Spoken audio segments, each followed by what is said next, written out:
It's April 25, 2025. Dito na ulit tayo sa sa bukid. Pakainit. Tapos kape para tawag nito. Inom ka ng mainit para ma-stabilize yung katawan mo.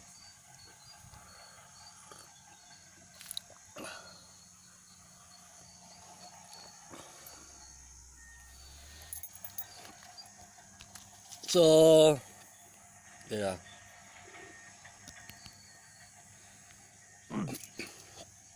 Ano bang topic natin ngayon? Aba, kanina sa ano bang station 104 ba yun? 104.1?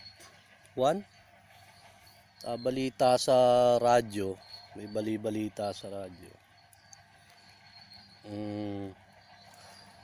Yung fleet ng China lumapit na sa danger zone sa zone ng Pilipinas, dun sa so nakakabahala to kasi alam nyo naman. So nabalitaan ko rin na nakikipag-interfere ang China sa election. So hindi naman tayo sumasawsaw. Nakikiusyoso lang tayo, nakikibalita. Kasi mapakahalaga kasi ng yung maiupod yung tao sa Senado. Kasi nga sabi ko nga sa inyo, iboto nyo yung makakatulong sa atin. Yung parte nila BBM na connected kay Trump, connected sa US, sa United States. So nakikipag-interfere ang China sa election. Hindi daw malaman kung yun daw ay fake news o hindi.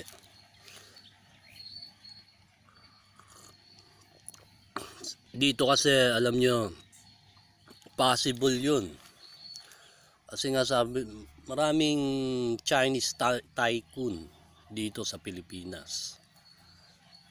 Mga business tycoon. At siyempre, if kaalyado ng mga Amerika yung maiupo,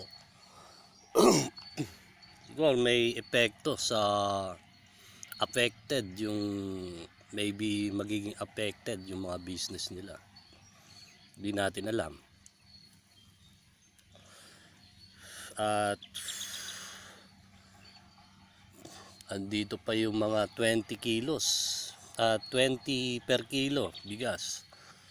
Daming ngayon sa gobyerno ngayon. So kung tutusin, kung for the first time, lang tayo, bahagi lang tayo ng konti. For the first time, malaking bagay yung 20 kilos na yun, na sabi nila napakain daw sa baboy. So hindi naman siguro magbibigay si BBM, si Marcos ng inaamag na bigas o bigas na hindi makakain. So sa practicality na lang, napakalaking tulong yon sa Pilipino. Kasi kung practical kang tao, siyempre yung murang bigas ang bibilin mo. Kahit nga ako, NFA dati, binibili ko. Maka-survive lang, o kumbaga yung makalagay lang ng tiyan. So wala namang problema sa NFA na bigas kasi okay naman, nakakain naman, masarap naman. Minsan pa nga bago pa nga yung bigas eh. Yung nabibili ko, minsan dami nakapila doon. Diyan sa General Trias. So, yung mga choosy, mga piling sosyal, hindi pwede doon.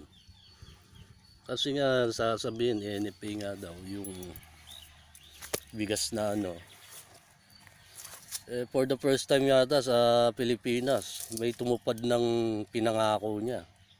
So napakalaking bagay nun sa bansa. At magkakataon ba, yung mga hoarding ng mga bigas at yung mga magsasaka natin sa Pilipinas, baka umasenso na. Kasi pag nagkataon, syempre kung mahahawakan ng gobyerno talagang Pilipinas, sila magpapatakbo ng negosyo talaga dito. Totoo hindi? Kasi nga, kita mo, puro import ng import yung bansa. Nakapagtaka na napakarami namang pagkain dito. Yung kamatis nga, nagkandabulok nga. Panood ko pa minsan yung repolyo, halos hindi na binulok na lang eh.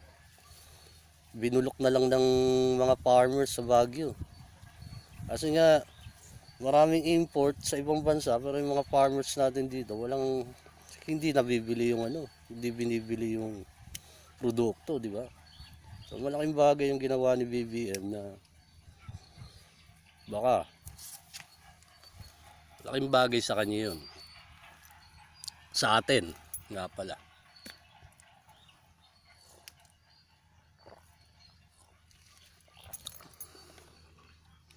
So mahalaga na iupo nyo yung, kasi alam nyo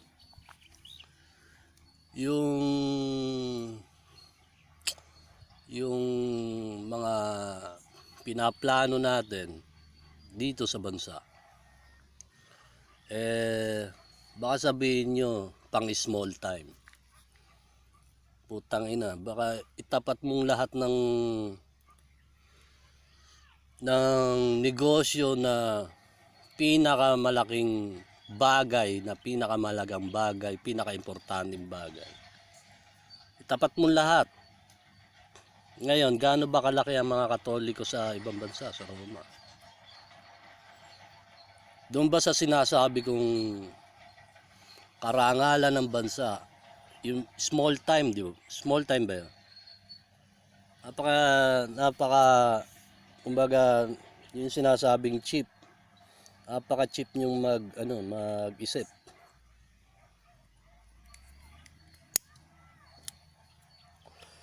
Kasi baka sabihin nyo easy lang yung mga bagay na to, isang laro-larong bagay. Hindi.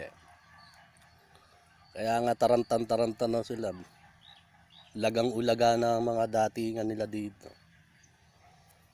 So yun lang masasabi ko sa inyo, na iboto nyo yung dapat. Kaya nga dapat dito sa Pilipinas, ewan ko, may batas yata nun eh, ang mag-traitor sa kanyang bayan o magtaksil sa kanyang bayan, binibitay. Alam ko nasa mga KKK yan, simula pa ng KKK, kay Emilio Aguinaldo, kay Bonifacio, yung mga taksil ng bayan, mga nagtataksil sa bayan, dapat binibitay. Totoo hindi? Kasi ang daming Pilipinong pinatay dito dahil nga sa revolusyon noon, dahil nga sa pagkuha ng ating sariling republika, pagkuha ng sarili nating bansa. Tapos bibigay mo lang kung kani-kanino awit. So ilang buhay ang namatay. So mag-isip kayo ng mabuti kung sino iboboto nyo